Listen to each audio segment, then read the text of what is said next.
Morning, street pastor here. Long time no hear, long time no see. Hey, you notice how I'm wearing the shirt inside out? How many times do you think it's happened to you where you got outside the house and one shoe was brown, one shoe was black? One sock was red and one sock was brown.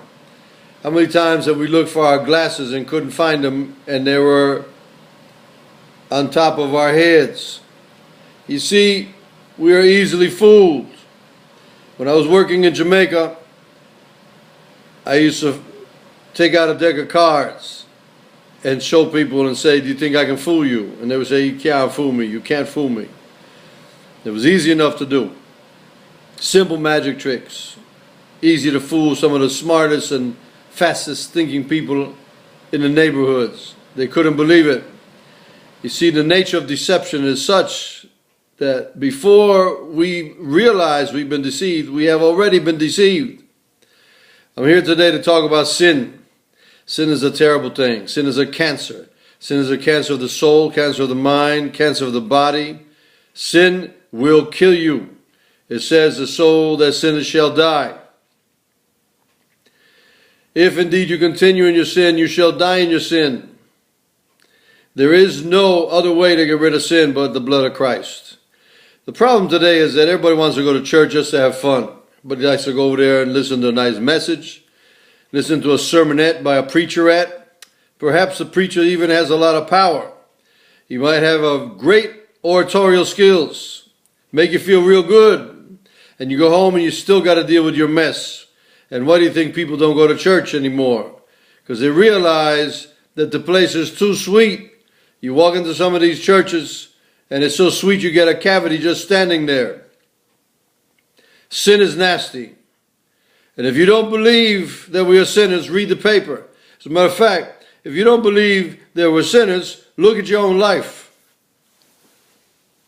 Sin is terrible because sin put to death the one and only Son of God. Jesus the Christ became a human being. And every time we sin, we're taking the sledgehammer and putting that giant, rusty, nasty spike through Jesus' feet, crushing bone, tendon, ligaments, blood vessels, muscle, tissue. Imagine the agony, imagine the screams, imagine the terrible feeling of hopelessness that Jesus must have felt. But imagine what he must feel every time we choose sin over righteousness. And yet, the scriptures clearly teach that God is going to come back and judge the living and the dead. The early apostles preached about sin, righteousness, and judgment. In a nutshell, I only speak for 5 minutes. Sin is missing the mark. The Greek word is amartia, means to miss the mark. We miss God's mark. Compared to God's standard, we are all dirty, nasty, rotten sinners. Accept it. Yeah, you're a good person, but you're a sinner. And you will meet God, and you'll have to give an answer for your sin. Righteousness, the righteousness of God. In him there is no unholiness. Everything about God is holy. A beautiful chocolate cake with 1 gram of poop still tastes like chocolate cake, but it's tainted. If we have a drop of sin in ourselves, in our souls, in our bodies, we are tainted. Compared to the righteousness of God, we are dirty. We need to be cleansed.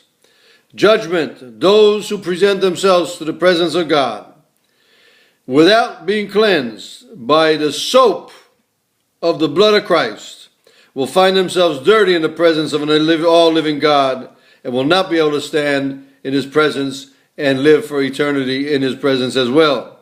For those who choose not to be washed by the blood of Christ, the future eternity is hell, forever and ever away from God, instead of living in heaven, where there be no tears, no sorrow, no sadness, no anxieties, no panic attacks, no bills unpaid, no creditors, no poor credit scores, and where we will have joy and happiness forever with him. I am Street Pastor signing off. Good to see you again. Can't wait to see you tomorrow morning. Stay tuned. Check this out. Pass it on to everybody. And may the Lord richly bless you.